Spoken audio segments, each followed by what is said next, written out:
한국, 당신들은 대체 이걸 어떻게 하는 것이오? 이건 도저히 이해가 되지 않소. 제발 우리 좀 살려주시오. 숫자는 거짓말을 하지 않습니다.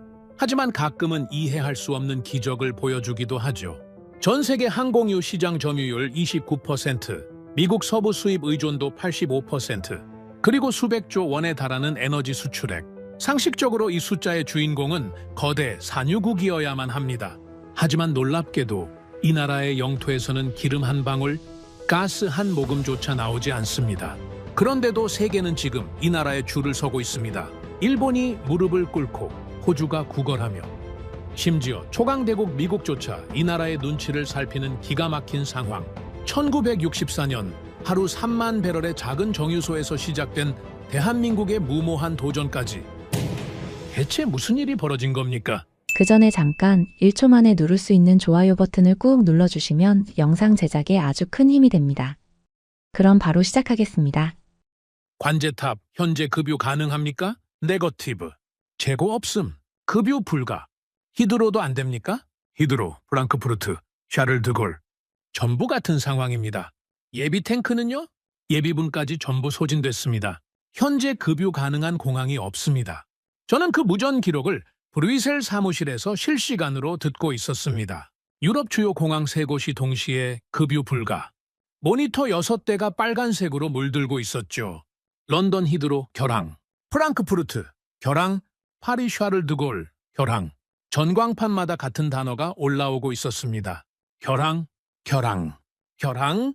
공항 라운지에서는 승객들이 소리를 지르고 있었습니다. 카운터 앞에 줄이 수백 미터씩 늘어서 있었죠. 돈을 내겠다고 퍼스트 클래스라도 좋으니 태워달라고 사정하는 사람들.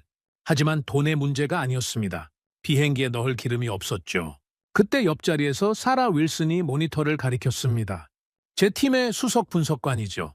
영국 출신, 실력 있고 냉정한 분석가입니다. 이 바닥에서 저와 대등하게 대화할 수 있는 몇 안 되는 사람이죠. 카이저, 이것 좀 보십시오. 유가 그래프입니다.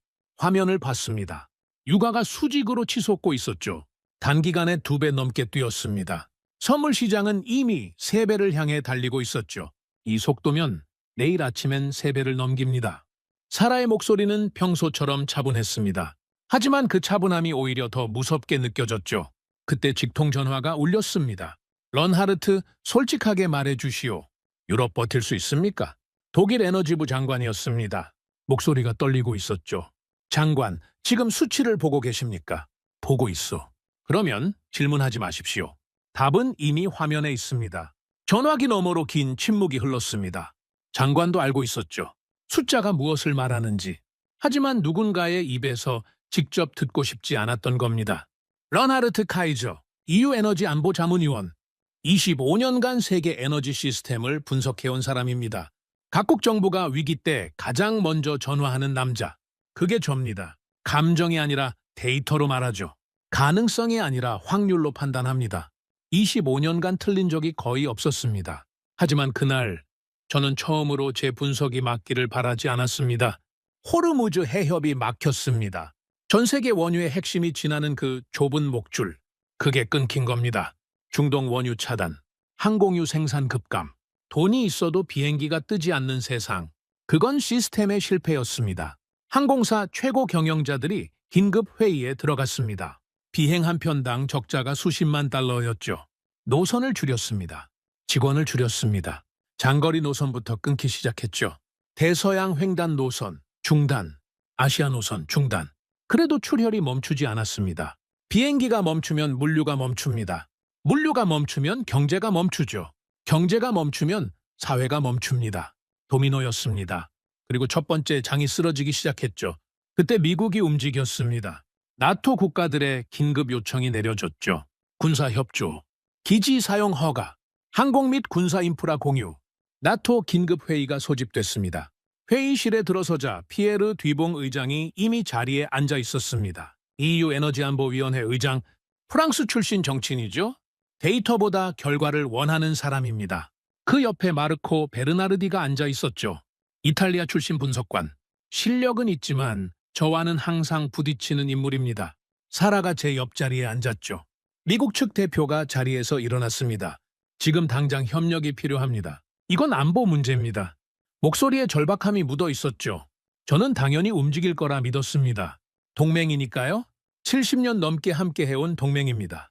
전쟁도 같이 치렀고 냉전도 같이 버텼죠.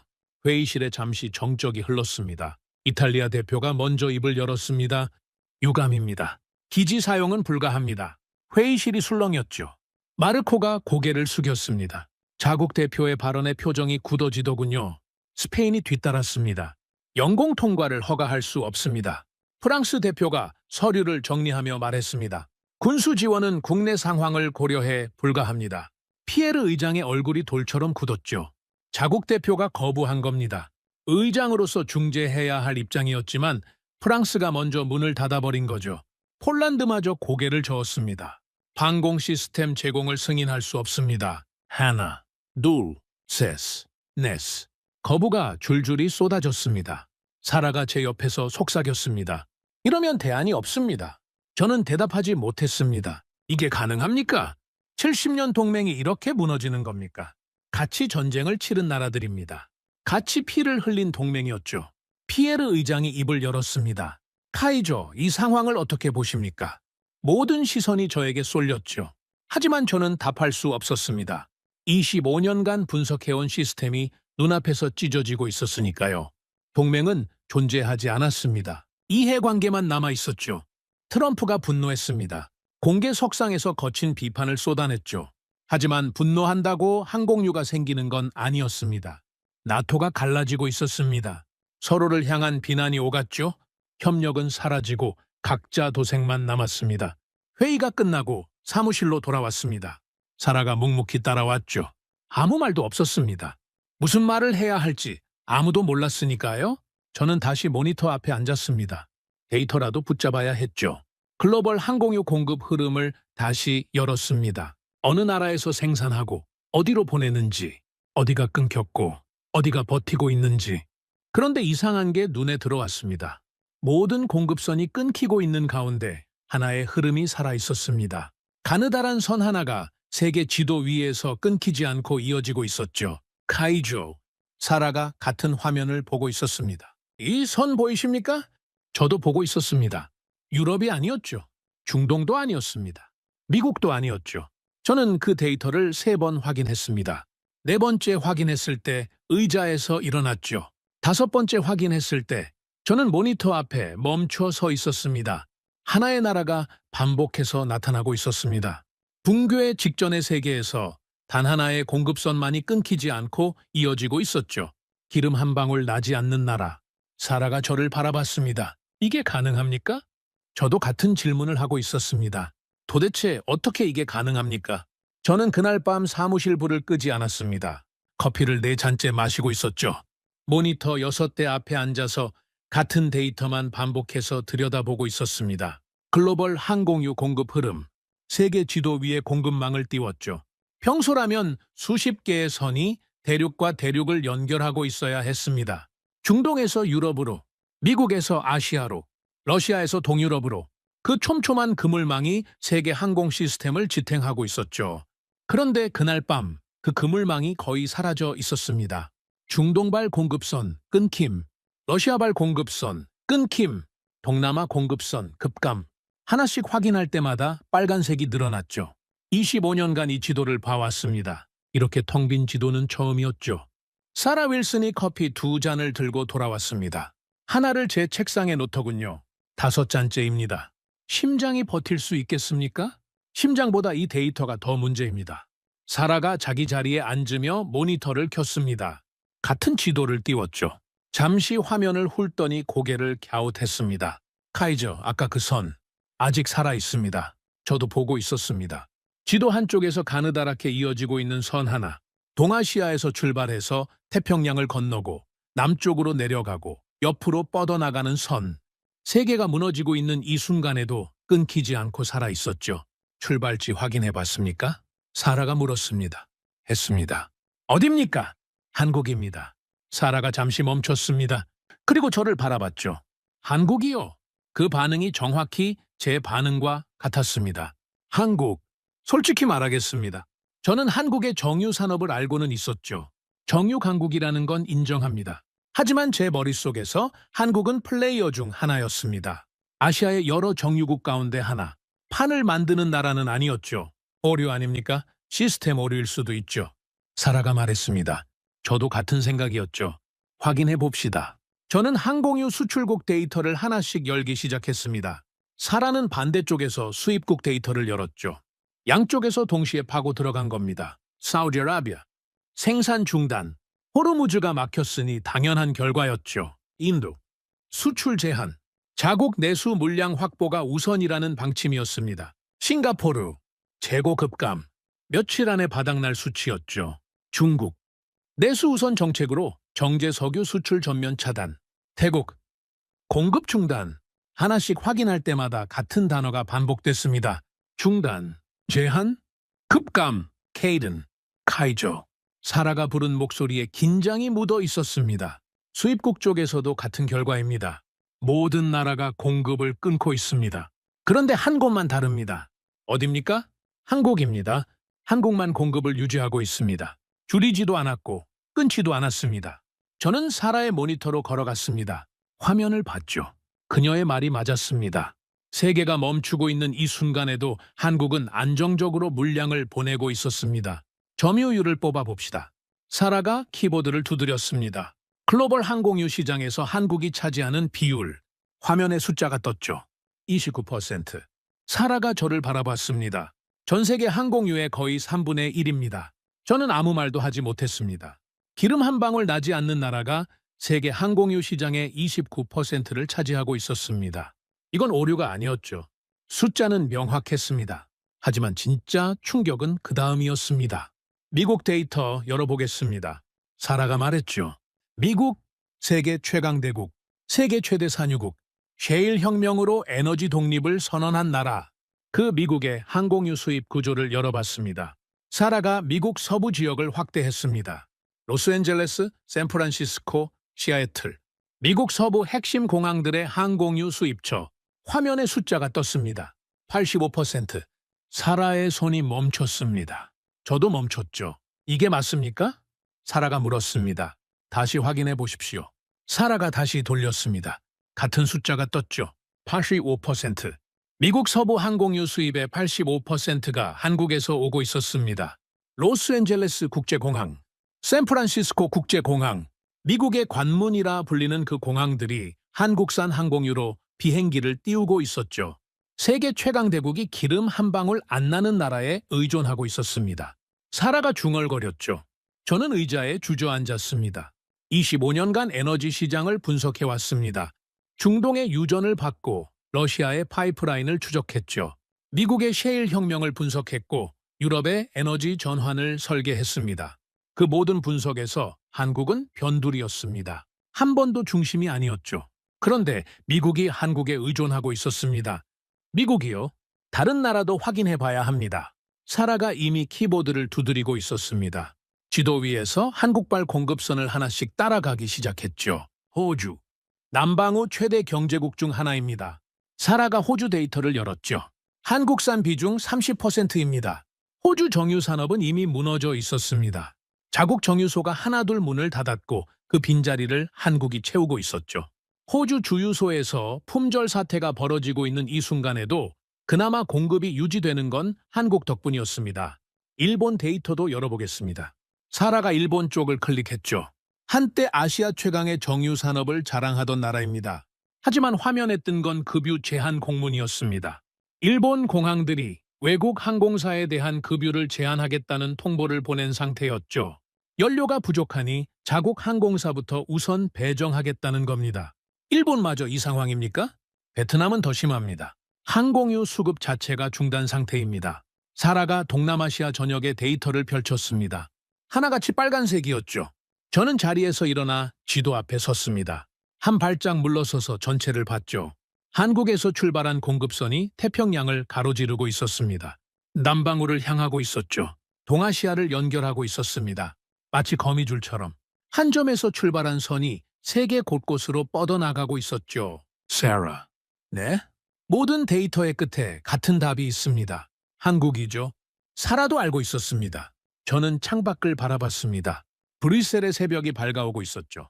밤새 데이터를 분석하면서 하나의 결론에 도달하고 있었습니다. 세계 항공 시스템은 한국을 중심으로 돌아가고 있었습니다. 카이저, 솔직히 묻겠습니다. 사라가 커피잔을 내려놓으며 말했죠. 왜 우리는 이걸 지금까지 몰랐습니까? 좋은 질문이었습니다. 아니, 뼈아픈 질문이었죠. 25년간 에너지 시장을 분석해온 사람이 어째서 이 숫자를 제대로 들여다보지 않았을까? 유럽 중심, 미국 중심으로만 세계를 봐왔으니까요. 한국이라는 나라는 제 분석 지도에서 항상 변두리에 있었습니다. 내 실수입니다. 저는 솔직하게 인정했죠. 사라는 고개를 끄덕였습니다. 제 실수이기도 합니다. 잠시 침묵이 흘렀습니다. 사라가 먼저 입을 열었죠. 그런데 카이저, 진짜 질문은 따로 있지 않습니까? 뭡니까? 29%가 아닙니다. 문제는 그겁니다. 사라가 모니터를 가리켰죠. 기름 한 방울 안 나는 나라가 어떻게 이 자리에 올라왔느냐는 겁니다. 이게 대체 어떻게 가능합니까? 저도 같은 생각이었습니다. 숫자는 확인했죠. 하지만 숫자만으로는 부족했습니다. 이유를 알아야 했습니다. 이 나라가 어떤 길을 걸어왔는지, 어떻게 이 자리까지 올라온 건지. 저는 보고서 파일을 열었습니다. 3페이지에 2줄을 적었죠. 한국, 세계 항공유 시장 점유율 29%, 미국 서부 의존도 85%, 그리고 그 아래에 한 줄을 더 적었습니다. 원인 분석 필요, 이 나라를 처음부터 파야 한다. 사라가 제 보고서를 들여다보며 말했습니다. 카이저, 이걸 의장에게 보고해야 합니다. 피에르 뒤봉, EU 에너지안보위원회 의장, 제 직속 상관이죠. 그 사람에게 이 숫자를 보여줘야 했습니다. 하지만 저는 알고 있었죠. 피에르가 어떻게 반응할지. 기름도 안 나는 나라를 들고 왔습니까? 분명 그렇게 말할 겁니다. 보고는 내일 합시다. 그 전에 더 파야 합니다. 뭘 더 파려고 합니까? 이 나라의 시작점입니다. 어디서부터 시작했는지, 어떻게 여기까지 왔는지. 그걸 알아야 피에르 앞에서 버틸 수 있습니다. 사라가 고개를 끄덕였습니다. 그러면 오늘 밤은 긴 밤이 되겠군요. 저는 커피잔을 들어 올렸습니다. 5잔째였죠. 이 나라를 처음부터 파야 했습니다. 기름 한 방울 나지 않는 나라가 어떻게 세계 항공유 시장의 중심이 되었는지 그 답을 찾아야 했죠. 그리고 그 답은 제가 상상했던 것보다 훨씬 더 놀라운 것이었습니다. 아침이 밝았습니다. 밤새 데이터를 분석한 뒤 저는 사라와 함께 보고서를 정리했습니다. 한국, 세계 항공유 시장 점유율 29%, 미국 서부 의존도 85%, 호주 30%, 일본, 베트남, 동남아시아 전역의 공급선 유지. 숫자는 명확했죠. 하지만 이 보고서를 들고 올라가야 할 곳이 문제였습니다. EU 에너지안보위원회 긴급회의실. 피에르 뒤봉 의장이 기다리고 있었죠. 복도를 걸으면서 사라가 말했습니다. 카이저, 피에르가 어떻게 나올지 예상됩니까? 됩니다. 그래도 가야 합니까? 데이터가 말하고 있으니까요. 가야 합니다. 회의실 문을 열었습니다. 피에르가 긴 테이블 상석에 앉아 있었죠. 서류를 넘기고 있었습니다. 안경 너머로 저를 봤죠. 그 옆에 마르코 베르나르디가 앉아 있었습니다. 팔짱을 끼고 있더군요. 저를 보자 입꼬리가 살짝 올라갔습니다. 카이저, 밤새 작업했다고 들었소. 결과를 들읍시다. 피에르가 말했죠. 정치인 특유의 톤이었습니다. 차분하지만 그 안에 압박이 깔려있는 목소리. 저는 보고서를 펼쳤습니다. 의장, 현재 글로벌 항공유 공급 상황부터 말씀드리겠습니다. 중동발 공급선 전면 차단, 러시아 공급선 중단, 동남아 급감, 중국 수출 전면 제한. 현재 글로벌 항공유 공급의 대부분이 끊긴 상태입니다. 그건 나도 알고 있어. 대안을 가져왔습니까? 역시 피에르였습니다. 과정에는 관심 없죠. 결과만 원하는 사람이니까요. 한 가지 발견한 것이 있습니다. 저는 세계 지도를 화면에 띄웠습니다. 모든 공급선이 끊긴 가운데 하나의 선만 살아있는 그 지도를요. 현재 전 세계에서 항공유 공급을 유지하고 있는 나라가 하나 있습니다. 피에르가 지도를 봤습니다. 마르코도 봤죠. 어딥니까? 대한민국입니다.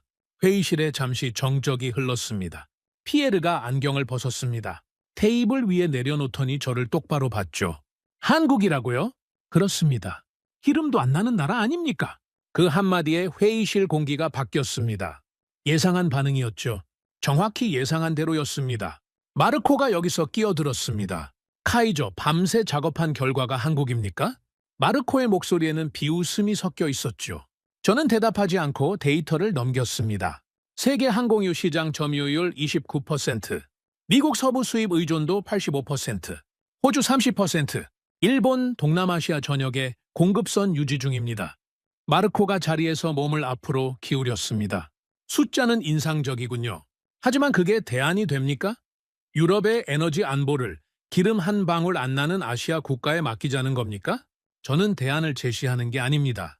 데이터가 가리키는 방향을 보고하는 겁니다. 데이터가 가리키는 방향이 한국이라. 카이저 25년 경력이 이겁니까? 마르코의 말에 사라가 입을 열려 했습니다. 하지만 제가 먼저 손으로 제지했죠. 마르코와 싸울 때가 아니었습니다. 피에르가 손을 들어 회의실을 정리했습니다. 카이저, 보고는 잘 들었소. 하지만 한국 하나로 유럽 에너지 안보를 논할 수는 없소. 다른 대안을 찾으시오. 시간은 48시간입니다. 48시간. 의장, 현재 상황에서 다른 대안이 존재하지 않을 수 있습니다. 그러면 만들어내시오. 당신이 최고 분석가 아닙니까? 중동, 미국, 아시아 전부 뒤지시오. 48시간 뒤에 다시 보고하시오. 피에르는 서류를 정리하며 자리에서 일어났습니다. 회의는 끝이었죠.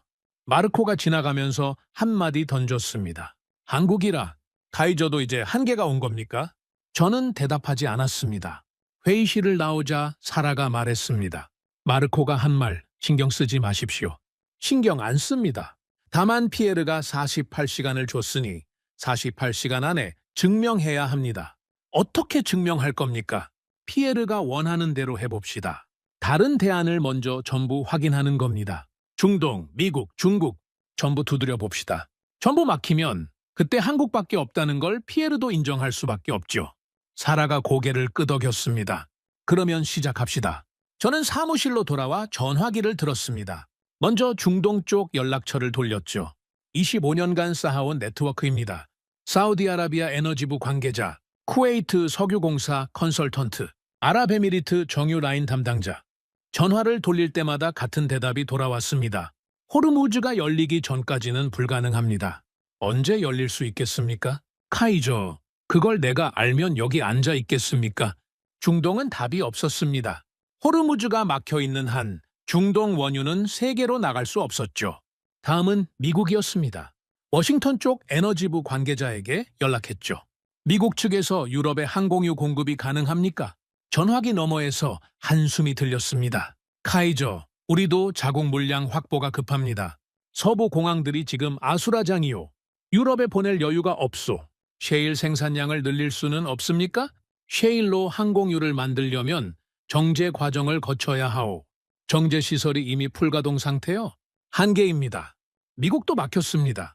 사라가 반대쪽에서 아시아 라인을 돌리고 있었습니다. 제 쪽을 보며 고개를 저었죠. 인도 거절.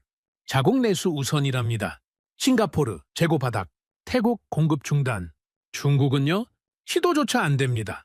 수출 전면 제한 행정명령이 내려진 상태입니다. 하나, 둘, 셋, 넷, 다섯.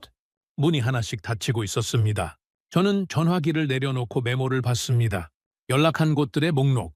전부 같은 글씨가 적혀 있었죠. 불가, 거절, 중단, 한계.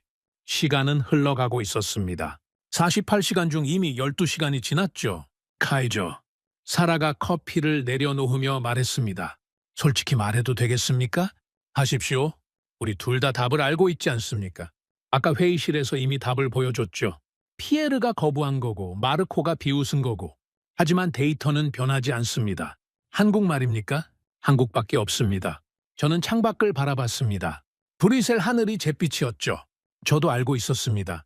사라의 말이 맞다는 걸요. 하지만 피에르 앞에서 한국만 들고 가면 또 같은 반응이 돌아올 겁니다. 기름도 안 나는 나라를 들고 왔느냐고. 사라, 한국을 들고 가려면 반박할 수 없는 수준으로 가져가야 합니다. 무슨 뜻입니까? 29%, 85%. 숫자는 이미 보여줬습니다. 피에르가 안 받아들인 건 숫자가 부족해서가 아니죠. 납득이 안 되는 겁니다. 기름 한 방울 안 나는 나라가 어떻게 이 자리에 있느냐. 이걸 설명할 수 없으면 피에르는 절대 움직이지 않습니다. 사라가 고개를 끄덕였습니다. 그러면 한국을 처음부터 파야 합니다. 그렇습니다. 이 나라가 어디서 시작했는지, 어떻게 여기까지 올라왔는지 그 과정을 완벽하게 분석해서 가져가야 합니다. 마르코가 반박할 수 없을 정도로 사라가 자리에 앉으며 키보드를 두드리기 시작했습니다. 한국정유산업기원 검색하겠습니다. 화면에 자료가 뜨기 시작했죠. 저도 옆에서 같은 자료를 열었습니다. 그리고 첫 번째 데이터가 떴을 때 저는 눈을 의심했습니다. 1964년 한국 울산이라는 도시에 정유 공장 하나가 세워졌습니다. 하루 생산 능력 3만 5천 배럴. 사라 이거 보고 있습니까? 보고 있습니다. 3만 5천 배럴. 카이저. 이건 우리 사무실 옆에 있는 소형 실험 플랜트 수준 아닙니까? 맞았습니다. 세계 주요 정유 공장들이 하루에 수십만 배럴을 처리하던 시대에 3만 5천 배럴이라니. 그건 공장이라기보다 실험실에 가까운 규모였죠. 그런데 이 나라의 상황을 보십시오. 사라가 다음 자료를 넘겼습니다. 1964년 한국. 전쟁이 끝난 지 겨우 11년. 국토 폐허. 산업 기반 전무. 1인당 국민소득 세계 최빈국 수준. 아프리카 일부 국가들보다 낮았습니다. 사라가 말했죠. 석유 정제 경험 제로, 기술 제로, 자본 제로. 외국 기술자들이 와서 기초부터 가르쳐야 했습니다. 기름이 파이프를 타고 흐르는 원리부터요. 이 나라가 지금 세계 항공유 시장의 29%를 차지하고 있다고요? 사라가 저를 바라봤습니다. 저도 같은 표정이었죠. 이건 상식적으로 설명이 되지 않았습니다. 더 파봅시다. 자료를 넘겼습니다. 한국은 그 작은 공장을 멈추지 않았습니다. 외국 기술자들이 떠난 뒤에도 돌렸죠. 사고도 있었고 실패도 있었습니다. 하지만 그때마다 기록을 남기고 분석하고 다시 도전했죠. 그리고 1973년 자료를 넘기는 사라의 손이 멈췄습니다. 오일 쇼크. 중동 산유국들이 원유 감산과 수출 금지를 선언했습니다. 원유 가격이 4배로 뛰었죠. 4배입니다. 잠깐, 이 나라는 원유를 전량 수입하는 나라 아닙니까? 사라가 말했죠. 그렇습니다. 기름 한 방울 안 나는 나라가 정유 산업을 시작했는데 원료 가격이 4배로 뛴 겁니다. 그러면 끝 아닙니까? 돌리면 돌릴수록 적자인데 저도 그렇게 생각했습니다. 보통이라면 여기서 끝이죠. 접는 게 합리적이었습니다. 데이터만 놓고 보면 계속할 이유가 없었으니까요. 그리고 6년 뒤 1979년 두 번째 오일 쇼크까지 터졌습니다. 2번 연속 충격이었죠. 접었겠죠? 사라가 물었습니다. 저도 그랬을 겁니다. 그런데요, 저는 다음 자료를 넘겼습니다. 그리고 멈춰섰죠? 접지 않았습니다. 사라가 화면을 봤습니다. 그리고 천천히 고개를 돌려 저를 봤죠. 이게 무슨 뜻입니까? 화면에 떠 있는 단어, 임가공 수출. 한국은 무너지는 대신 다른 길을 선택했습니다.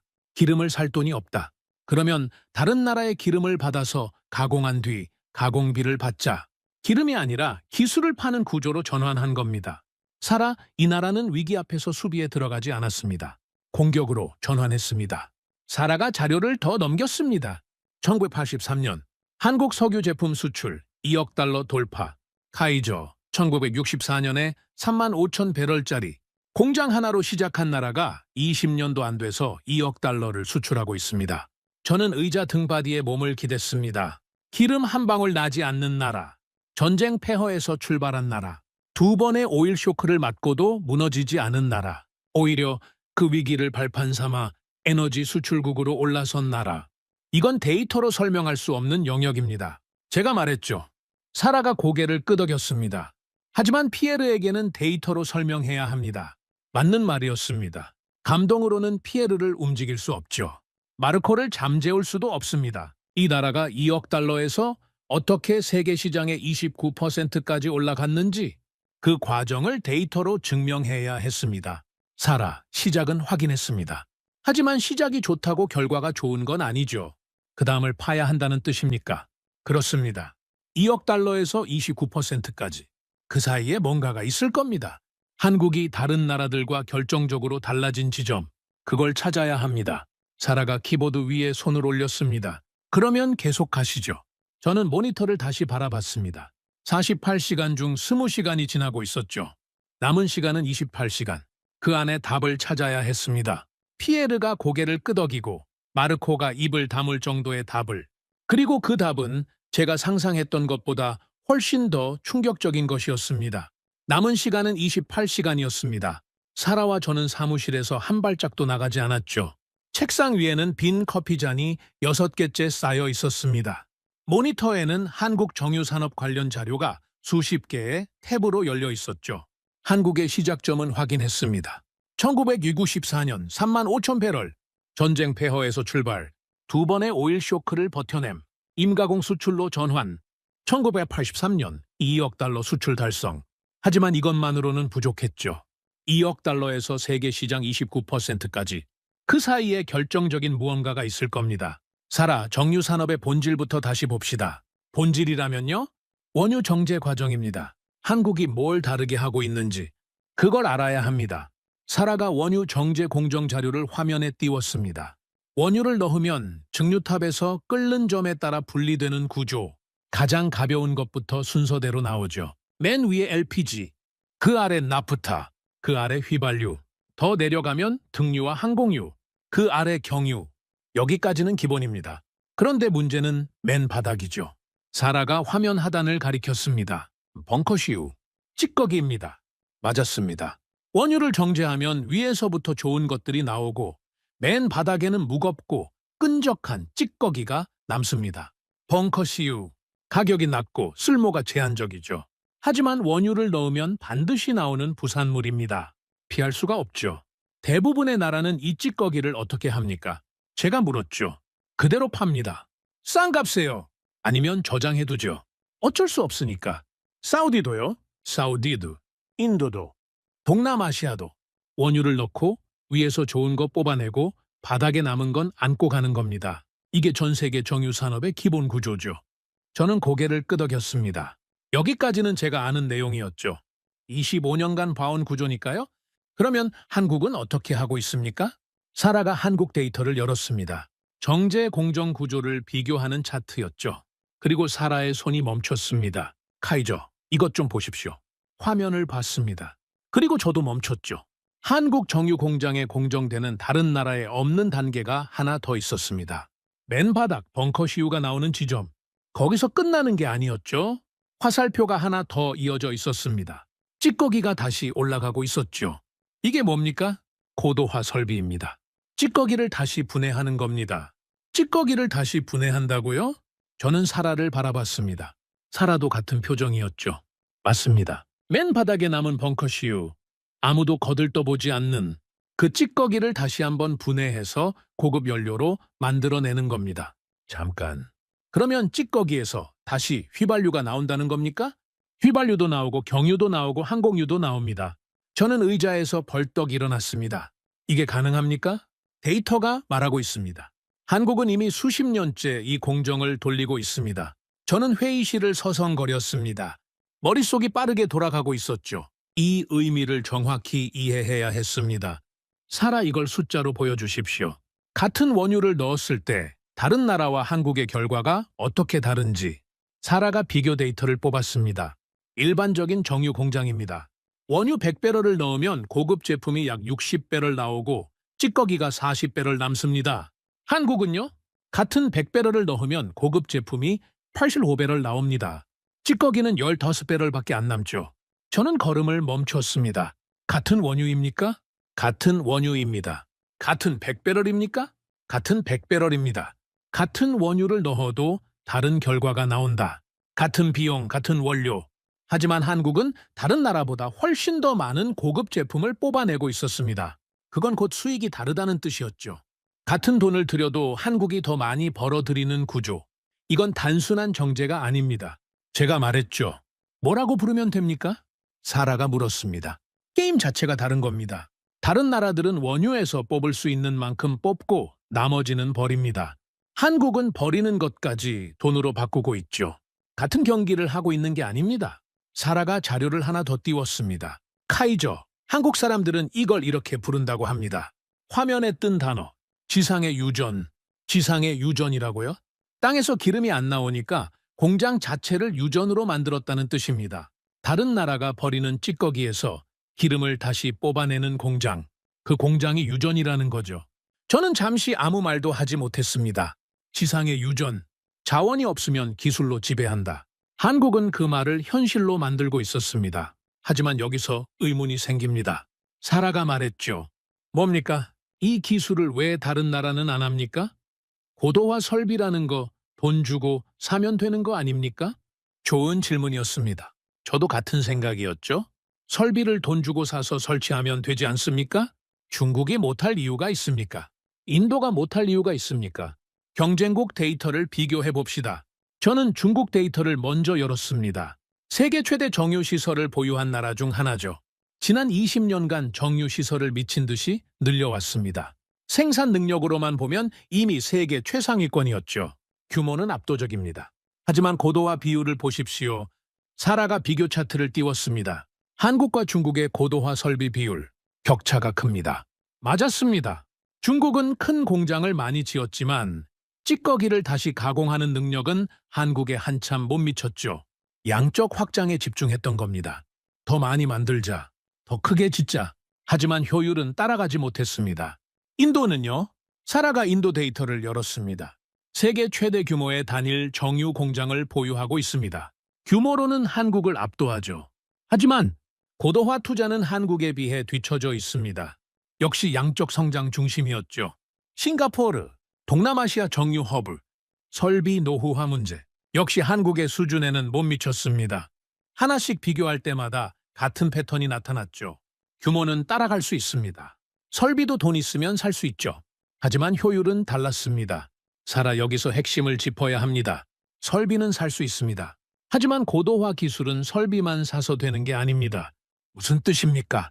설비를 설치하는 건 시작에 불과합니다. 그걸 최적의 효율로 돌리려면 수년간의 시행착오가 필요하죠. 원유 종류에 따라 공정을 조절해야 합니다. 온도, 압력, 촉매 비율. 이건 매뉴얼로 배울 수 있는 게 아닙니다. 사라가 고개를 끄덕였습니다. 경험이라는 뜻이군요. 그렇습니다. 한국의 엔지니어들은 이 경험을 수십 년에 걸쳐 몸으로 익혔습니다. 공장에서 밤을 새우며 데이터를 쌓았죠. 문제가 생기면 즉시 분석하고 해결했습니다. 그 반복이 세계 최고 수준의 정제 효율을 만들어낸 겁니다. 그러면 중국이 지금 당장 같은 설비를 설치해도 한국이 수십 년에 걸쳐 쌓은 노하우를 따라잡으려면 중국도 수십 년이 필요합니다. 그리고 그 수십 년 동안 한국은 가만히 있지 않죠. 더 앞으로 나갑니다. 사라가 의자의 등을 기대며 말했습니다. 이 격차는 따라잡기 어렵다는 뜻입니까? 어렵다가 아닙니다. 거의 불가능하죠. 회의실에 잠시 침묵이 흘렀습니다. 사라가 모니터를 바라보며 중얼거렸죠. 같은 원유로 다른 결과를 만들어내는 나라, 버려지는 것을 돈으로 바꾸는 기술, 수십 년간 쌓아온 경험의 격차. 그렇습니다. 이건 생산량의 문제가 아닙니다. 구조의 문제죠. 저는 창밖을 바라봤습니다. 해가 기울고 있었죠. 48시간 중 30시간이 지나고 있었습니다. 남은 시간은 18시간. 카이죠. 사라가 불렀습니다. 정유 기술이 뛰어나다는 건 이제 증명됐습니다. 하지만 아직 한 가지가 빠져 있지 않습니까? 뭡니까? 정유 기술이 좋은 것과 항공유 시장을 지배하는 건 다른 문제입니다. 고급 석유 제품이야 많죠. 휘발유도 있고 경유도 있습니다. 왜 하필 항공유입니까? 항공유 시장에서 한국이 절대적 위치를 차지한 건 단순히 기술이 좋아서만은 아닐 겁니다. 정확한 지적이었습니다. 저도 같은 의문을 품고 있었죠. 고도화 기술이 뛰어나다고 해서 자동으로 항공유 시장을 지배할 수 있는 건 아닙니다. 항공유만의 특별한 무언가가 있을 겁니다. 사라 항공유라는 제품 자체를 분석해 봅시다. 이 제품이 다른 석유 제품과 뭐가 다른지. 사라가 고개를 끄덕이며 키보드를 두드렸습니다. 항공유 제품 사양서 열어보겠습니다. 화면에 데이터가 뜨기 시작했죠. 그리고 첫 번째 항목을 읽는 순간 저는 왜 한국이 이 시장을 지배하고 있는지 이해하기 시작했습니다. 항공유라는 건 보통 연료가 아니었습니다. 이건 완전히 다른 차원의 제품이었죠. 사라 이 사양을 보십시오. 보고 있습니다. 이건 연료가 아닙니다. 사라가 저를 바라봤습니다. 그러면 뭡니까? 이건 생명입니다. 이건 생명입니다. 제가 그렇게 말했을 때 사라는 의아한 표정을 지었습니다. 생명이라니요. 연료 아닙니까? 사양서를 읽어보십시오. 처음부터 끝까지. 사라가 화면을 스크롤하기 시작했습니다. 항공유 제품 사양서. 한 줄 한 줄 읽어 내려가는 사라의 표정이 점점 변해갔죠. 작동 환경. 영하 50도에서 60도. 사라가 읽었습니다. 영하 50도에서 60도라고요? 이 온도에서 연료가 얼지 않아야 한다는 겁니까? 그렇습니다. 비행기가 순항 고도에 올라가면 바깥 온도가 그 수준까지 떨어집니다. 그 극한 환경에서 연료가 얼면 어떻게 됩니까? 사라가 잠시 멈췄습니다. 엔진이 멈추죠. 엔진이 멈추면요? 추락합니다. 회의실이 조용해졌습니다. 저도 사라도 같은 그림을 머릿속에 그리고 있었죠. 고도 10,000m 상공, 엔진이 꺼진 비행기, 수백 명의 승객. 다음 항목을 보십시오. 사라가 스크롤했습니다. 불순물 허용 기준, 제로에 가깝습니다. 미세한 수분조차 허용 불가. 왜 그런지 아십니까? 수분이 들어가면 고고도에서 얼어붙겠죠. 연료관이 막힙니다. 연료관이 막히면요? 역시 엔진 정지. 쿨하그. 저는 고개를 끄덕였습니다. 한 가지 더 있습니다. 열안정성. 항공유는 엔진에 들어가기 전에 열교환기를 통과합니다. 이 과정에서 연료 자체가 냉각자의 역할을 하죠. 그런데 이때 불순물이 있으면 열에 의해 탄화물이 생깁니다. 탄화물이 생기면요? 연료 노즐이 막힙니다. 엔진 출력이 떨어지죠. 최악의 경우 엔진 화재. 사라가 사양서를 내려놓았습니다. 저를 바라봤죠. 카이저, 이 제품은 한 가지라도 잘못되면 사람이 죽는다는 뜻입니까? 수백 명이 죽습니다. 한 번에. 사라가 의자에 등을 기대며 한숨을 내쉬었습니다. 이건 보통 연료가 아니군요. 아닙니다. 비행기는 타협하지 않습니다. 완벽만 요구하죠. 99.9%는 충분하지 않습니다. 그 0.1%가 추락이니까요. 저는 자리에서 일어나 창가로 걸어갔습니다. 브뤼셀 하늘 위로 비행기 한 대가 지나가고 있었죠. 평소라면 눈길도 주지 않았을 겁니다. 하지만 그날은 달랐습니다. 저 비행기 날개 안에 들어있는 연료, 그 연료의 품질이 조금이라도 떨어지면 저 비행기는 추락합니다. 사라, 이제 핵심이 보이기 시작합니다. 무슨 뜻입니까? 아까 당신이 물었죠. 정유 기술이 좋은 것과 항공유 시장을 지배하는 건 다른 문제라고. 맞습니다. 다른 문제죠. 하지만 항공유라는 제품의 본질을 이해하면 답이 나옵니다. 저는 다시 자리에 앉았습니다. 이 시장은 기술만으로 들어갈 수 있는 곳이 아닙니다. 그러면 뭐가 더 필요합니까? 신뢰입니다. 사라가 고개를 갸웃했죠. 신뢰라면요? 생각해 보십시오. 당신이 항공사 최고 경영자라고 칩시다. 비행기 한 대에 승객 300명이 타고 있습니다. 그 비행기에 넣을 연료를 어디서 살 겁니까? 가장 싼 곳에서 삽니까? 아니죠. 가장 안전한 곳에서 사야죠. 가장 안전한 곳은 어디입니까? 처음 보는 공급자입니까? 아니면 20년 넘게 단 한 번의 사고 없이 공급해온 곳입니까? 사라가 이해하기 시작했습니다. 검증된 곳이죠. 오랜 시간 실적으로 증명한 곳. 그렇습니다. 항공유 시장에서 가장 중요한 건 가격이 아닙니다. 기술이 아닙니다. 신뢰입니다. 수십 년간 쌓아온 실적, 단 한 번의 품질 사고도 없었다는 기록. 글로벌 항공사들이 우리 연료는 안전하다고 확신할 수 있는 근거. 이건 돈으로 살 수 없습니다. 시간이 필요하다는 뜻이군요. 맞습니다. 돈으로 살 수 없는 것이 있습니다. 시간입니다. 사라가 다시 모니터를 봤습니다. 한국 정유사들의 글로벌 항공유 공급 이력을 열어봤죠. 카이저, 이 기록을 보십시오. 화면에 뜬 데이터. 한국 정유사들이 글로벌 항공사에 항공유를 공급해온 기간 수십 년이었습니다. 그 수십 년간 단 한 건의 중대 품질 사고도 없었죠. 품질 테스트 과정도 확인해봤습니다. 생산 단계에서 수십 가지 항목을 검사합니다. 출하 전에 다시 검사하죠. 선적 과정에서 또 검사합니다. 도착지에서 한 번 더 검사하고요. 몇 번입니까? 최소 4번입니다. 생산, 출하, 선적, 도착. 매번 기준을 통과해야 다음 단계로 넘어가죠. 하나라도 걸리면 전량 폐기입니다. 전량 폐기요? 전량 폐기입니다. 부분 통과 같은 건 없습니다. 한 번이라도 기준에 미달하면 전부 버리는 겁니다. 저는 한숨을 내쉬었습니다. 이 정도 수준의 품질 관리를 수십 년간 유지해왔다는 겁니다. 단 한 번의 실수도 없이. 이건 시스템의 문제가 아니었습니다. 문화의 문제였죠. 완벽에 대한 집착, 실수를 용납하지 않는 태도. 그게 수십 년간 축적되어 신뢰가 된 겁니다. 그러면 경쟁국은 어떻습니까? 중국이 이 시장에 들어올 수 있습니까? 사라가 중국 항공유 관련 데이터를 열었습니다. 중국은 양적 확대는 가능합니다. 설비도 있고 생산 능력도 있죠. 하지만 문제가 있습니다. 뭡니까? 글로벌 항공사들이 안 삽니다. 안 산다고요? 신뢰가 없습니다. 중국산 항공유를 자기네 비행기에 넣겠다는 항공사가 없는 겁니다. 기술적으로 문제가 없다고 해도 실적이 없으니까요. 10년, 20년, 30년간 안전하게 공급했다는 기록이 없으니까 저는 고개를 끄덕였습니다. 당연하죠. 승객 300명의 목숨이 걸린 제품입니다. 검증 안 된 공급자에게서 사겠습니까? 못 사죠. 사고가 한 번이라도 나면 항공사가 끝이니까요. 그게 바로 진입 장벽입니다. 기술 장벽이 아닙니다. 신뢰 장벽이죠. 이 장벽을 넘으려면 수십 년의 실적이 필요합니다. 그리고 그 수십 년 동안 단 한 번의 실수도 없어야 하죠. 사라가 의자를 돌려 저를 정면으로 바라봤습니다. 카이저, 정리하겠습니다. 한국이 항공유 시장을 지배하는 이유. 첫째, 고도화 기술로 같은 원유에서 더 많은 항공유를 뽑아냅니다. 둘째, 수십 년간 완벽한 품질을 유지해왔습니다.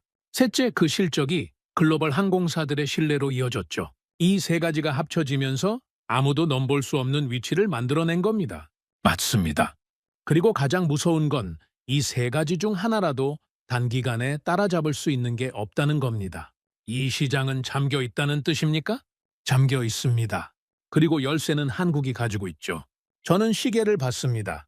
48시간 중 36시간이 지나 있었죠. 남은 시간은 12시간. 사라 피에르에게 보고할 준비를 합시다. 아직 부족하지 않습니까? 뭐가 부족합니까? 사라가 손가락을 꼽기 시작했습니다. 고도화 기술, 확인했습니다. 항공유 품질과 신뢰, 확인했죠. 하지만 피에르가 물을 겁니다. 아니, 마르코가 물을 겁니다. 뭘 묻겠습니까? 미국이요. 세계 최대 산유국 미국이 왜 한국에서 항공유를 수입합니까? 기술이 좋고 신뢰가 있다고 해도 미국은 자기네가 만들면 되지 않습니까? 셰일도 있고 정유시설도 있고 왜 굳이 태평양 건너 한국에서 사옵니까? 정확한 지적이었습니다. 마르코라면 분명 그 질문을 던질 겁니다. 미국이 왜 한국에 의존합니까? 이건 논리적으로 맞지 않습니다. 이렇게요. 사라, 당신 말이 맞습니다. 이 질문에 답하지 못하면 마르코가 뒤집어 엎을 겁니다.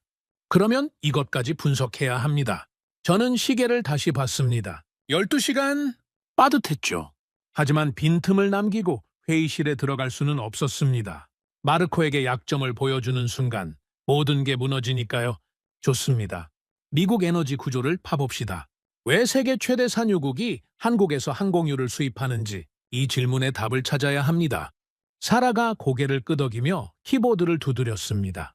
미국 에너지 유통 구조 열어보겠습니다. 화면에 미국 지도가 떴습니다. 그리고 첫 번째 데이터를 확인하는 순간 저는 왜 미국이 한국에 의존할 수밖에 없는지 이해하기 시작했습니다.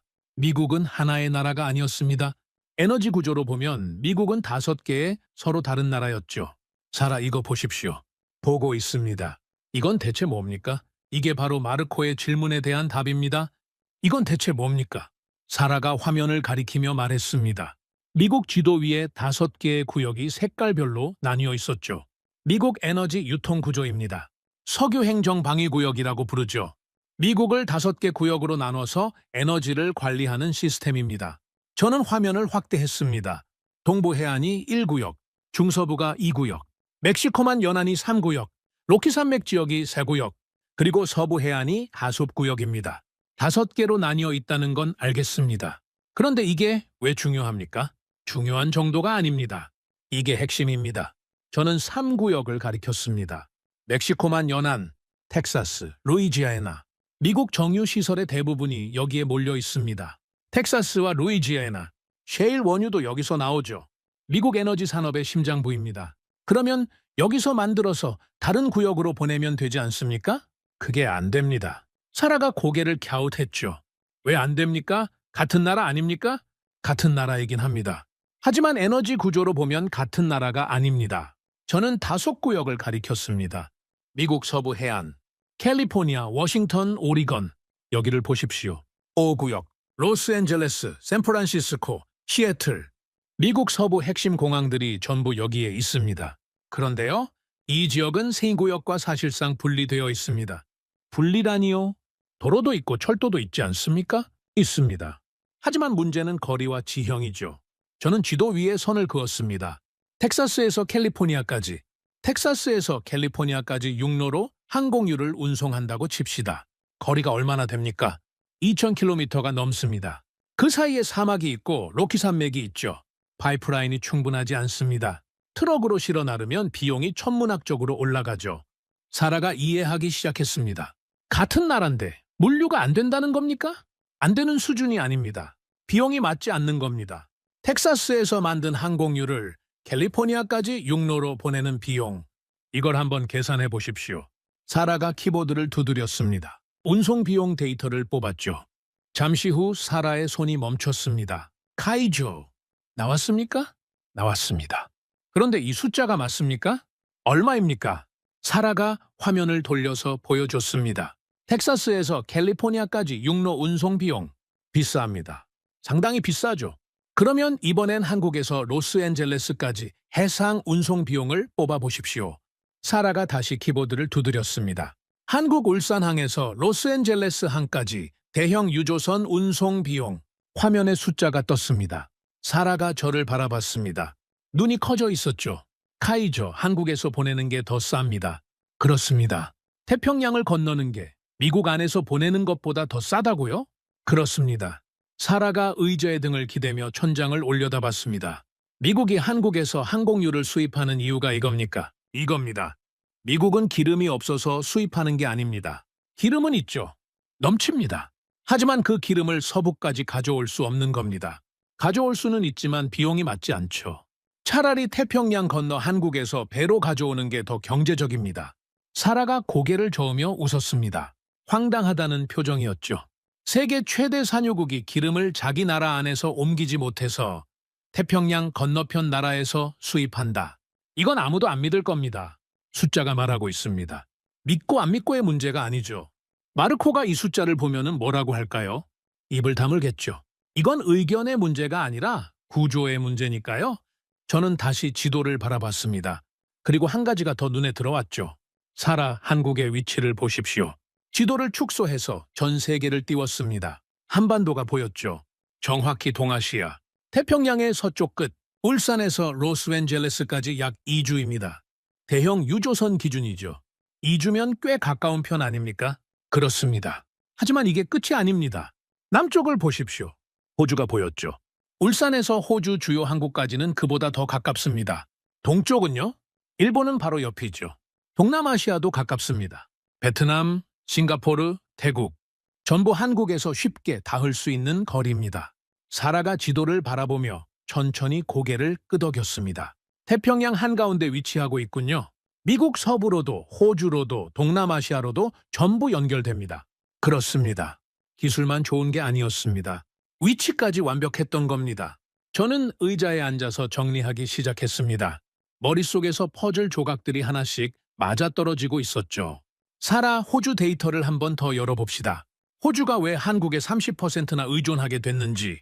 사라가 호주 정유산업 데이터를 띄웠습니다. 그리고 읽어 내려가다가 한숨을 내쉬었죠. 호주 정유산업이 무너졌습니다. 무너졌다니요? 자국 정유소가 하나둘 문을 닫았습니다. 채산성이 안 맞았던 거죠. 설비 노후화에 인건비 상승, 유지비를 감당할 수 없었던 겁니다. 그래서요? 정유소가 문을 닫으니까 자국에서 항공유를 생산할 수 없게 됐죠. 수입에 의존할 수밖에 없었습니다. 그리고 가장 가까우면서 가장 안정적으로 공급해 줄 수 있는 나라가 어딘지 아십니까? 한국이죠. 한국입니다. 지리적으로 가깝고 품질은 세계 최고 수준이고 공급 안정성까지 검증된 나라. 호주 입장에서 한국 외에 다른 선택지가 없었던 겁니다. 저는 지도를 다시 바라봤습니다.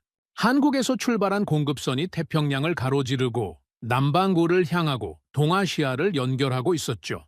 이틀 전 밤에 처음 봤던 그 거미줄. 그때는 이해할 수 없었습니다. 하지만 지금은 보였죠. 기술, 신뢰, 그리고 위치. 이 세 가지가 동시에 갖춰진 나라는 세계에서 한국뿐이었습니다. 카이조, 사라가 말했습니다. 이건 우연이 아닙니다. 압니다. 한국이 의도적으로 이 위치를 만든 겁니까? 저는 잠시 생각했습니다. 의도적이라고 단정할 수는 없습니다. 하지만 우연은 분명 아니죠. 1964년에 아무것도 없는 상태에서 시작해서 두 번의 오일 쇼크를 버텨내고 임가공 수출로 전환하고 고도화 설비에 투자하고 수십 년간 완벽한 품질을 유지해온 겁니다. 그 과정에서 지리적 이점까지 결합됐죠. 하나하나는 각각의 선택이었지만 그 선택들이 모여서 지금의 구조를 만들어낸 겁니다. 모든 것이 한국을 향하고 있었다는 거죠. 그렇습니다. 기술도 신뢰도 위치도 전부 한국을 가리키고 있었습니다. 시계를 봤습니다. 48시간 중 44시간이 지나 있었죠. 남은 시간은 4시간. 사라 이제 됐습니다. 됐다고요? 보고서를 정리합시다. 피에르에게 가져갈 최종 보고서를. 사라가 고개를 끄덕였습니다. 우리는 즉시 작업에 들어갔죠. 2시간 동안 보고서를 정리했습니다. 한국 정유 산업의 시작부터 현재까지 고도화 기술의 본질, 항공유라는 제품의 특수성, 신뢰 장벽, 미국 에너지 유통 구조의 모순, 한국의 지리적 이점, 경쟁국 비교 분석, 모든 데이터를 하나의 흐름으로 엮었죠. 보고서 마지막 페이지. 결론. 현재 글로벌 항공유 공급 위기의 유일한 대안은 대한민국입니다. 기술, 신뢰, 지리적 위치, 이 세 가지를 동시에 갖춘 국가는 세계에서 한국뿐입니다. 저는 그 줄을 읽고 펜을 내려놓았습니다. 사라가 보고서를 한 번 더 훑었죠. 빈틈 없습니까? 없습니다. 마르코가 뒤집을 수 있습니까? 못합니다. 모든 항목에 데이터가 붙어 있으니까요. 사라가 보고서를 덮으며 말했습니다. 카이저, 한 가지만 묻겠습니다. 뭡니까? 처음에 제가 한국 데이터를 보여줬을 때 당신 코웃음 쳤습니다. 기름 한 방울 안 나는 나라가 뭘 해줄 수 있겠느냐고. 기억합니까? 저는 기억하고 있었습니다. 부끄러운 기억이었죠. 기억합니다. 지금은 어떻습니까? 저는 잠시 창밖을 바라봤습니다. 브뤼셀의 밤이 다시 찾아와 있었죠. 48시간 전에도 이 창밖을 바라봤었습니다. 그때는 세계가 무너지고 있었고 저는 공포를 느끼고 있었죠. 하지만 지금은 달랐습니다. 공포가 아니었습니다. 경외였습니다. 기름 한 방울 나지 않는 나라, 전쟁 폐허에서 시작한 나라, 2번의 오일 쇼크를 정면으로 맞고도 포기하지 않은 나라, 기름이 없으면 기술을 팔겠다고 결심한 나라, 찌꺼기를 금으로 바꾸는 기술을 만들어낸 나라, 수십 년간 완벽한 품질로 세계의 신뢰를 쌓아온 나라, 그리고 태평양 한가운데서 세계를 연결하는 나라. 저는 25년간 자원을 가진 나라의 관점에서 세계를 봐왔습니다.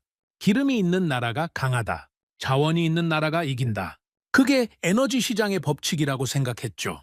그리고요, 틀렸습니다. 사라가 살짝 미소를 지었습니다. 데이터는 거짓말을 안 합니다. 당신이 가르쳐준 말이죠. 저는 보고서를 들고 일어섰습니다. 갑시다. 피에르가 기다리고 있습니다. 보고서를 들고 복도를 걸었습니다. 사라가 옆에서 같은 속도로 걸어오고 있었죠. 우리 둘 다 말이 없었습니다. 48시간 동안 잠을 거의 자지 못했죠. 하지만 피곤하지 않았습니다. 오히려 머릿속이 선명했죠. 지금까지 분석한 모든 데이터가 한 줄로 정리되어 있었으니까요. 회의실 앞에 도착했습니다. 문 너머로 목소리가 들렸죠. 현재 상황이 어느 정도인지 다들 알고 있겠지. 피에르 뒤봉 의장이었습니다. 이미 브리핑이 시작되어 있었죠. 문을 열고 들어갔습니다. 회의실에는 12명 남짓한 사람들이 앉아 있었죠. EU 에너지안보위원회 핵심 멤버들이었습니다. 피에르가 상석에 앉아 있었고 그 옆에 마르코 베르나르디가 팔짱을 끼고 있었죠. 제가 들어서자 마르코가 눈을 들어 저를 봤습니다. 입꼬리가 살짝 올라갔죠. 48시간 전 회의실에서 저를 비웃었던 그 표정이었습니다. 카이저, 시간 맞춰 왔군요. 앉으시오. 피에르가 말했죠. 저는 사라와 나란히 자리에 앉았습니다. 먼저 현재 상황부터 업데이트하겠소. 피에르가 서류를 넘겼습니다. 48시간 전보다 상황이 훨씬 악화됐소. 각국 보고를 읽겠소. 피에르가 첫 번째 서류를 읽기 시작했습니다. 일본, 나리타 하네다 공항. 외국 항공사에 대한 급유를 전면 제한한다는 공문을 발송했소. 자국 항공사 우선 배정. 사실상 외국 비행기는 일본에서 기름을 못 넣겠다는 뜻이오. 회의실이 술렁이었죠. 베트남, 항공유 수급이 완전히 중단됐소. 호치민, 하노이 공항 모두 급유 불가 상태요. 피에르가 다음 서류를 넘겼습니다. 중국, 정제 석유 수출 전면 제한 행정명령 발동. 자국 내수용 외 일체의 석유 제품 수출을 금지했소. 마르코가 몸을 앞으로 기울였습니다. 중국이 수출을 완전히 막았다고요? 완전히 막았소. 태국도 마찬가지요. 공급 중단. 인도네시아도 수출 제한에 들어갔소. 피에르가 서류를 내려놓았습니다. 회의실을 둘러봤죠. 정리하겠소. 48시간 전에는 공급이 줄어들고 있었소. 지금은 공급이 끊기고 있소. 차이를 이해하겠소? 아무도 대답하지 않았습니다. 항공사들의 상황도 보고하겠소. 피에르가 다음 장을 넘겼습니다.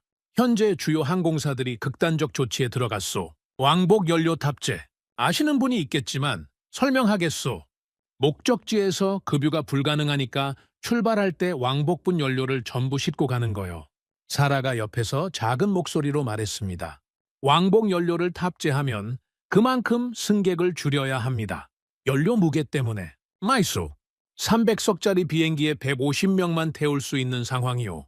나머지 150석은 연료가 차지하는 거요. 항공사 입장에서 수지가 맞겠소? 안 맞죠. 적자입니다. 비행 한 편당 수십만 달러 적자. 그래서 노선 폐지가 시작됐소. 장거리 노선부터 끊기고 있소. 유럽아시아 노선, 대서양 횡단 노선 하나둘 사라지고 있소. 이 속도면 일주일 안에 전 세계 항공편의 절반 이상이 멈추게 될 거요. 회의실의 공기가 무거워졌습니다. 12명의 얼굴이 하나같이 굳어 있었죠. 피에르가 저를 봤습니다. 카이저, 48시간을 줬소. 대안을 찾았습니까? 이 순간이었습니다. 제가 48시간 동안 잠을 자지 않고 준비한 이유. 저는 자리에서 일어났습니다. 의장, 결론부터 말씀드리겠습니다. 회의실의 모든 시선이 저에게 쏠렸죠. 48시간 동안 가능한 모든 대안을 확인했습니다. 중동, 미국, 중국, 인도, 싱가포르, 태국 전부 접촉했습니다. 결과는요, 전부 불가능합니다. 피에르의 표정이 굳어졌습니다. 중동은 호르무즈가 열리지 않는 한 답이 없습니다. 미국은 자국 물량 확보도 버거운 상태입니다. 중국은 수출을 완전히 막았죠.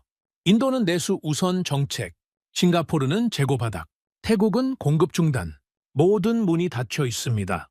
그러면 대안이 없다는 겁니까? 피에르의 목소리에 날이 서기 시작했습니다. 하나 있습니다. 저는 보고서를 펼쳤습니다. 현재 전 세계에서 항공유 공급을 유지하고 있는 나라가 하나 남아 있습니다. 마르코가 피식 웃었습니다. 저를 바라보며 입을 열었죠. 설마 또 한국입니까? 저는 마르코를 정면으로 바라봤습니다. 맞습니다. 한국입니다. 회의실에 잠시 웅성거림이 퍼졌습니다. 마르코가 고개를 저으며 말했죠. 카이저, 48시간을 줬더니 같은 답을 들고 왔군요. 기름 한 방울 안 나는 나라에 유럽의 운명을 걸자는 겁니까? 정신이 나간 겁니까? 저는 대답하지 않았습니다. 대신 보고서 첫 페이지를 화면에 띄웠죠. 마르코 반박하고 싶으면 데이터로 하십시오. 저도 데이터로 말하겠습니다. 마르코의 표정이 살짝 굳어졌습니다. 피에르가 손을 들었죠. 카이저 진행하시오. 저는 화면을 넘겼습니다. 첫 번째, 현재 글로벌 항공유 시장에서 한국의 점유율은 29%입니다. 전 세계 항공유의 거의 3분의 1이 한국에서 나오고 있습니다. 회의실이 조용해졌습니다. 두 번째, 미국 서부, 로스앤젤레스, 샌프란시스코, 시애틀.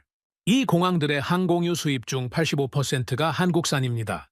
마르코의 눈이 커졌습니다. 잠깐, 85%라고요? 미국이 한국의 85%를 의존하고 있다고요? 맞습니다. 미국은 세계 최대 산유국 아닙니까? 셰일도 있고 텍사스에 정유 시설도 넘치는데 왜 한국에서 수입합니까? 이건 논리적으로 맞지 않습니다. 마르코가 예상대로 그 질문을 던졌습니다. 저는 기다리고 있었죠. 이 질문을 위해 준비한 데이터가 있었으니까요. 좋은 질문입니다. 마르코, 이걸 보십시오. 미국 에너지 유통 구조 지도를 화면에 띄웠습니다. 5개 구역으로 나뉜 그 지도. 미국은 에너지 구조상 5개 구역으로 분리되어 있습니다. 정유시설은 텍사스와 루이지아나 3구역에 집중되어 있죠. 하지만 서부 해안 5구역은 이 3구역과 사실상 분리되어 있습니다. 분리라니요? 텍사스에서 캘리포니아까지 육로로 항공유를 운송하는 비용을 뽑아봤습니다. 화면에 숫자를 띄웠죠. 그리고 한국 울산에서 로스앤젤레스까지 해상 운송 비용을 비교했습니다. 두 숫자를 나란히 놓았습니다. 회의실이 조용해졌죠. 태평양을 건너는 게 미국 안에서 옮기는 것보다 더 쌉니다. 마르코의 입이 닫혔습니다. 잠시 화면을 바라보더니 말했죠. 이건 미국의 구조적 문제 아닙니까? 한국의 실력이 아니라 맞습니다. 미국의 구조적 문제죠. 하지만 그 구조적 빈틈을 채우고 있는 나라가 한국이라는 겁니다. 그리고 한국이 그 자리에 있을 수 있는 건 구조 때문만이 아닙니다. 저는 다음 페이지를 넘겼습니다. 한국 정유산업의 핵심 기술, 고도화 설비, 화면에 일반 정유 공장과 한국 정유 공장의 비교 차트를 띄웠습니다. 일반 정유 공장은 원유 100배럴을 넣으면 고급 제품 60배럴, 찌꺼기 40배럴이 나옵니다. 한국은 같은 100배럴에서 고급 제품 85배럴을 뽑아냅니다.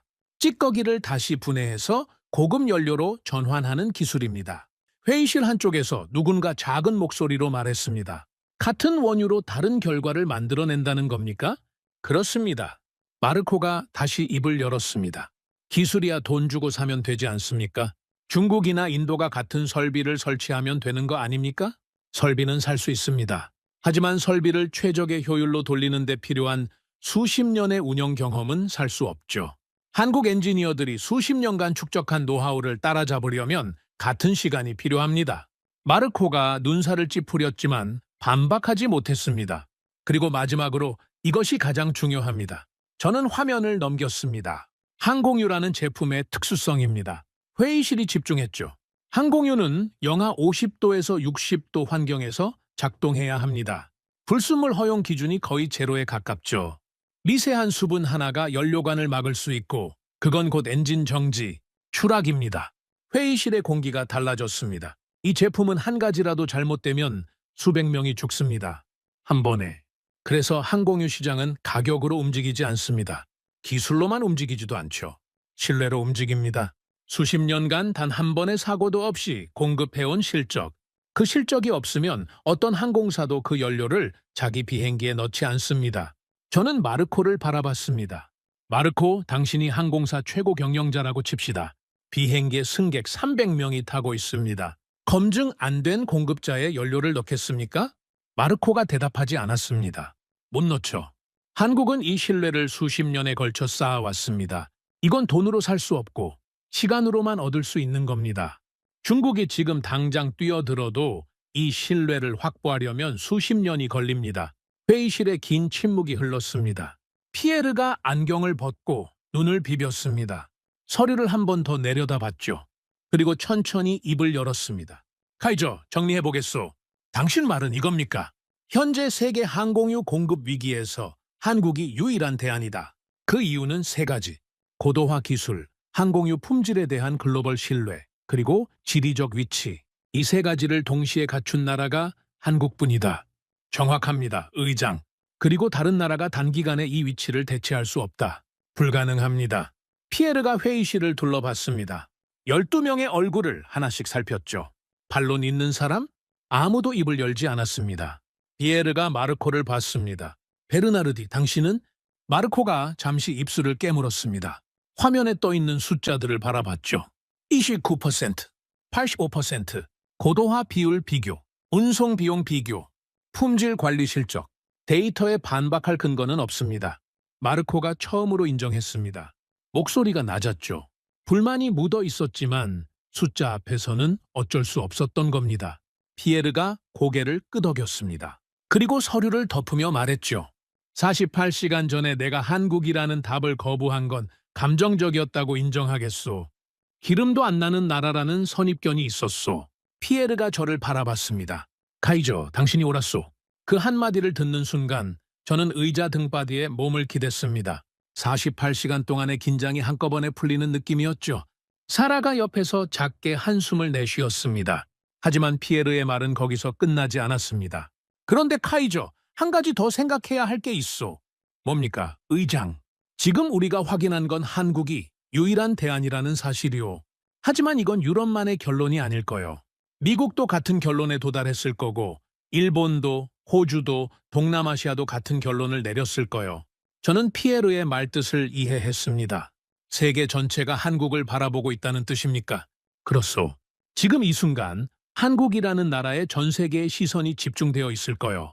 모두가 같은 질문을 하고 있겠지. 한국이 우리를 도와줄 수 있느냐고. 사라가 말했습니다. 그러면 한국의 공급 능력이 충분한지도 확인해야 합니다. 세계가 동시에 손을 내밀면 한국도 감당이 안 될 수 있죠. 피에르가 고개를 끄덕였습니다. 마이소, 카이저, 한국의 공급 능력과 향후 시나리오까지 분석해서 최종 보고서를 완성하시오. 이건 EU만의 문제가 아니오. 세계 에너지 안보의 문제요? 저는 자리에서 일어났습니다. 알겠습니다, 의장. 회의실을 나왔습니다. 복도를 걸으면서 사라가 말했죠. 카이저, 해냈습니다. 아직 끝이 아닙니다. 피에르가 인정했고 마르코도 입을 다물었습니다. 충분하지 않습니까? 충분하지 않습니다. 피에르가 마지막에 한 말이 맞습니다. 지금 이 순간 한국을 바라보고 있는 건 우리만이 아닙니다. 미국도, 일본도, 호주도 전 세계가 같은 곳을 바라보고 있죠. 저는 잠시 걸음을 멈추고 창밖을 바라봤습니다. 사라, 생각해 보십시오. 기름 한 방울 나지 않는 나라, 60년 전에 아무것도 없던 나라, 그 나라에 지금 전 세계가 매달리고 있습니다. 미국이 매달리고 있고, 일본이 매달리고 있고, 호주가 매달리고 있고, 이제 유럽까지 매달리려 하고 있죠. 그렇습니다. 이건 공급자가 아닙니다. 사라가 저를 바라봤습니다. 그러면 뭡니까? 이건 시스템의 핵심입니다. 세계 항공 시스템이 돌아가려면 반드시 있어야 하는 축. 한국이 멈추면 세계가 멈춥니다. 그게 지금 현실이죠. 저는 시스템이 무너지는 순간을 여러 번 봐왔습니다. 하지만 이번은 달랐죠. 시스템이 무너지는 게 아니라 시스템의 중심이 드러난 겁니다. 그리고 그 중심에 있는 나라가 25년간 제가 변두리에 놓아뒀던 바로 그 나라였습니다. 최종 보고서를 완성합시다. 한국이 단순한 공급자가 아니라 세계 에너지 시스템의 핵심 축이라는 걸 증명해야 합니다. 사라가 고개를 끄덕였습니다. 시작합시다. 우리는 다시 사무실로 향했습니다. 최종 보고서를 작성하기 위해 사무실로 돌아왔습니다. 피에르가 인정했고 마르코가 입을 다물었습니다. 하지만 아직 끝이 아니었죠. 피에르가 마지막에 던진 말이 머릿속에서 떠나지 않았습니다. 세계 전체가 한국을 바라보고 있을 것이다. 맞는 말이었죠. 한국이 유일한 대안이라는 결론에 도달한 건 우리만이 아닐 겁니다. 사라, 최종 보고서의 핵심이 뭐가 되어야 한다고 생각합니까? 사라가 커피를 한 모금 마시며 말했습니다. 한국의 현재 위치를 정확히 규정하는 거죠. 단순한 공급자인지 아니면 그 이상인지. 그 이상입니다. 그건 이미 증명했죠. 그러면 그 이상이 뭔지를 정의해야 합니다. 숫자로요. 맞는 말이었습니다. 저는 모니터를 켜고 한국의 전체 에너지 수출 데이터를 열었습니다. 한국의 항공유 수출 규모부터 봅시다. 사라가 키보드를 두드렸습니다. 화면에 숫자가 떴죠. 항공유 수출 89억 달러입니다. 89억 달러. 저는 그 숫자를 한 번 더 확인했습니다. 89억 달러.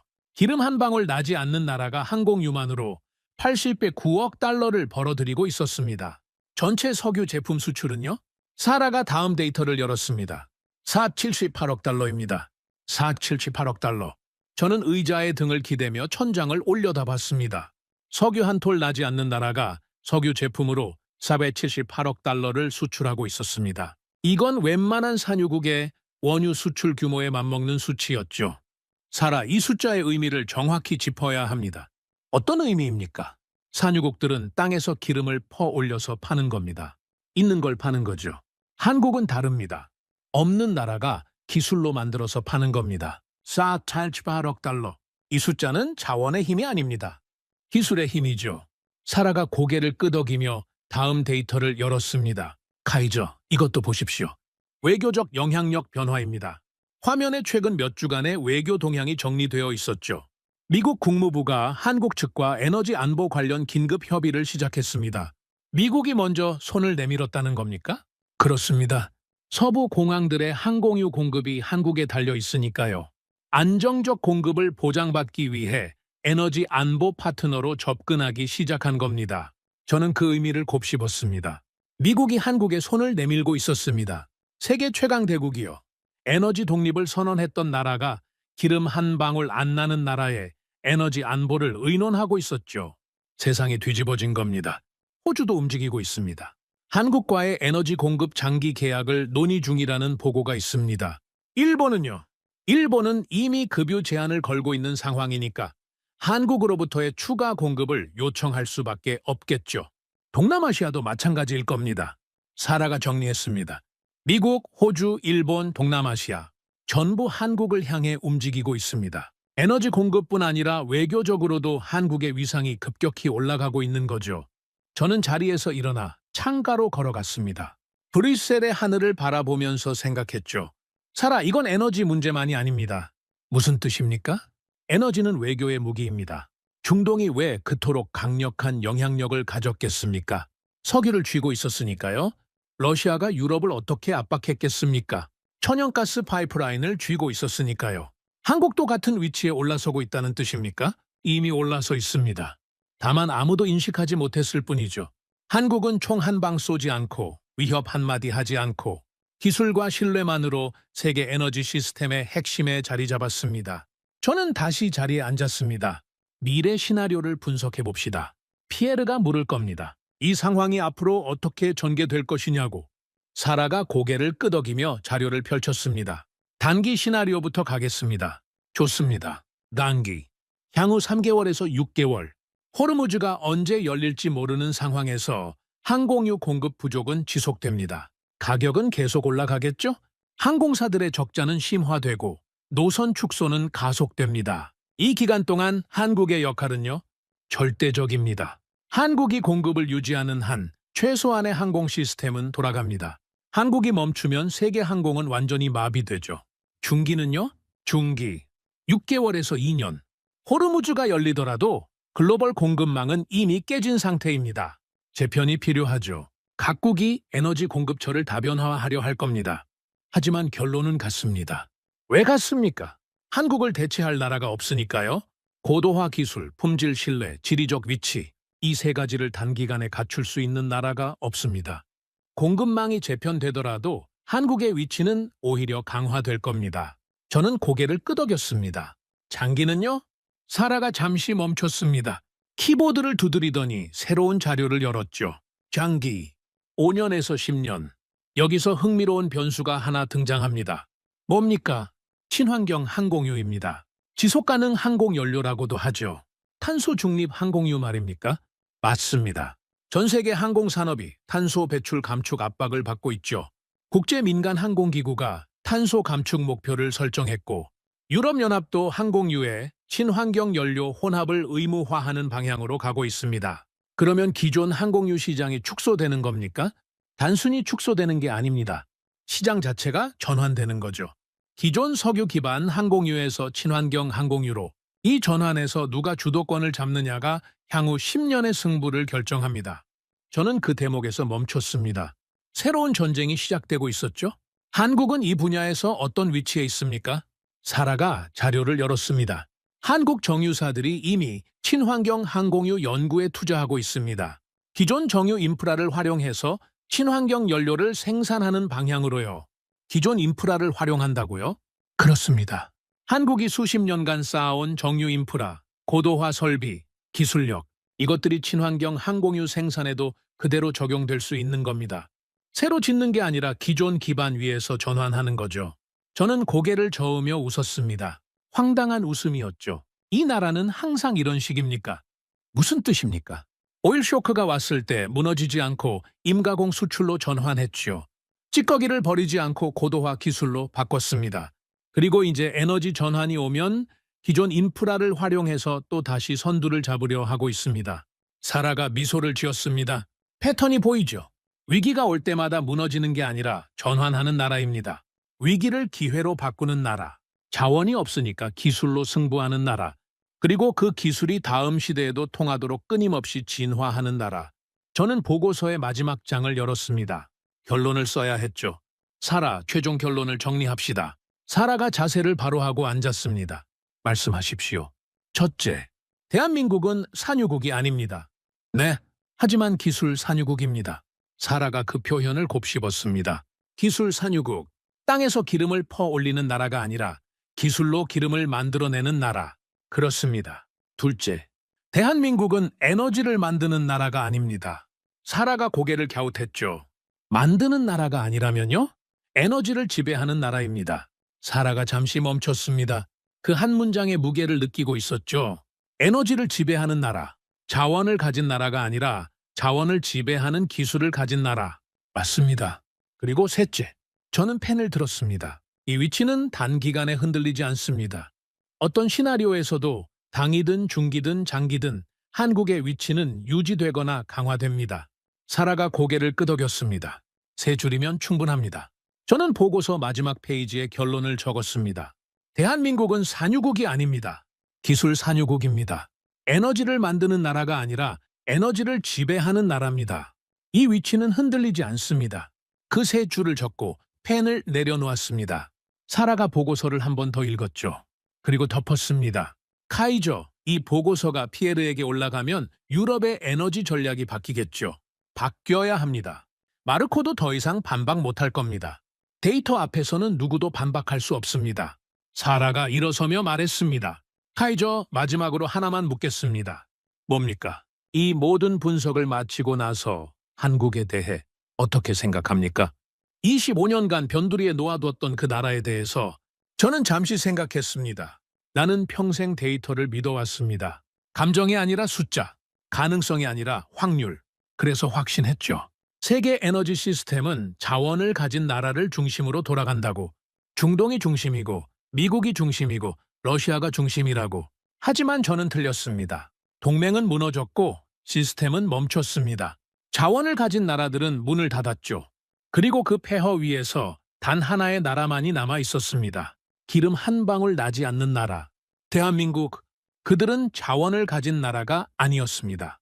자원을 지배하는 기술을 가진 나라였죠. 60년 전에 아무것도 없는 상태에서 시작했습니다. 두 번의 오일 쇼크를 맞고도 포기하지 않았죠. 기름이 없으면 기술을 팔겠다고 결심했습니다. 버려지는 것을 금으로 바꾸는 기술을 만들어냈죠. 수십 년간 완벽한 품질로 세계의 신뢰를 쌓아왔습니다. 그리고 세계가 멈춘 그 순간 유일하게 움직이고 있었죠. 사라. 네? 나는 이 나라 앞에서 처음으로 데이터 너머의 것을 봤습니다. 데이터 너머의 것이라면요? 포기하지 않는 사람들의 힘입니다. 자원이 없어도, 조건이 불리해도, 위기가 와도 멈추지 않는 사람들. 그 사람들이 수십 년에 걸쳐 만들어낸 결과가 지금 세계를 지탱하고 있습니다. 사라가 조용히 미소를 지었습니다. 데이터 절대주의자 런하르트 카이저가 데이터 너머를 말하는 날이 오는군요. 저도 웃었습니다. 25년 만에 처음으로 데이터가 아닌 것에 마음이 움직인 순간이었죠. 저는 보고서를 들고 일어섰습니다. 갑시다. 피에르에게 최종 보고를 해야죠. 사라가 옆에 섰습니다. 카이저, 이 보고서의 제목을 뭐로 하시겠습니까? 저는 잠시 생각했습니다. 그리고 보고서 표지에 한 줄을 적었죠. 세계가 멈춘 그날 한국은 움직이고 있었다. 오늘의 사연은 여기까지입니다. 구독과 좋아요는 영상 제작에 아주 큰 힘이 됩니다. 지금까지 감동테라스 저는 소희였습니다. 오늘도 우리 구독자님들의 가정에 따뜻한 행복이 가득하시길 진심으로 바라겠습니다. 긴 영상 끝까지 시청해주셔서 정말 감사합니다. 내일 더 좋은 이야기로 찾아뵙겠습니다. 감사합니다.